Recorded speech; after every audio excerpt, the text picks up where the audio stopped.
នេះគឺជាដើមប៉េងប៉ោះផ្លែតូចក្រហមប៉ិនមេដៃប៉ិនមេជើងនឹងគឺស្អាតណាល្អយកទៅធ្វើម្លក់ធ្វើអីអញ្ចឹងទៅឆ្ងាញ់មែនតែនតែបងប្អូនខ្មែរយើងគាត់រស់នៅសហរដ្ឋអាមេរិកគាត់តែងតែដាំបន្លែបង្ការគ្រប់ប្រភេទមានផ្លែម្ទេសផ្លោកផ្លែដើមត្រប់អីហ្នឹងហើយមិនបាច់ប្រាប់ឈ្មោះក៏ញាតិញោមបានស្គាល់បានជ្រាបដែរនេះដើមត្រប់ហើយនៅជុំវិញផ្ទះរបស់គាត់មានដាំបន្លែបង្ការជាច្រើនមើលនៅកលេចមើលទៅនោះគឺឃើញដើមស្លឹកគ្រៃដើមច្រើនណាស់មកជួរសុទ្ធតែស្លឹកគ្រៃនឹងមិនខ្វះទេបន្លែបង្ការជុំវិញផ្ទះគាត់មិនបាច់ទៅផ្សារក៏មានបន្លែបង្ការទុកក្រែងលោថ្ងៃណាមួយចូលទៅផ្សារក៏មានបន្លែបង្ការនៅផ្ទះនឹងបេះម្ដងម្កាល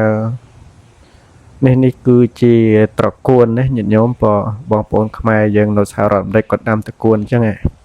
ដាំអញ្ចឹងទៅកាត់ពីបេដងនៅទៅលាស់មកអញ្ចឹងគឺល្អណាស់យកទៅឆាយកទៅធ្វើម្លក់យកទៅធ្វើអីក៏បានដែរត្រកួននេះឡំបញ្ជូរអីក៏ត្រូវបានច្រើនមុខនេះនៅជុំវិញផ្ទះរបស់គាត់ក៏ដាំច្រើនណាស់នេះសិតតែត្រកួនហើយនៅខាងនោះមានម្ទេសនេះដើមម្ទេសនេះនឹងផ្លែច្រើនឥឡូវគាត់បេះចង់អស់ហើយនៅរៀងចុងដៃនេះដាក់ត្រឹងឲ្យឡើងអញ្ចឹងទៅហើយក៏មានដាំចេកខ្លះអញ្ចឹងទៅបើខាងនេះវិញគឺស្លឹកបាស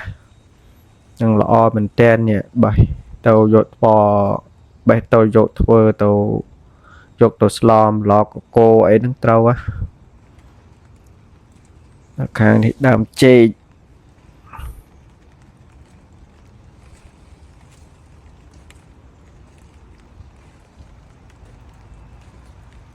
ស្លឹកគ្រៃដើមឈើបន្លែបង្ការផ្សេងជាច្រើននៅជុំវិញផ្ទះគាត់មិនអោយទំនេរទេទុកមិនអោយទុកឲ្យដីទំនេរទេក្រោយពីគាត់ត្រឡប់មកធ្វើការវិញក៏ស្រោចដំណាំរបស់គាត់ចឹងទៅមានស្ពៃនេះអីវិញបេះយកទៅឆាឆ្ងាញ់ណា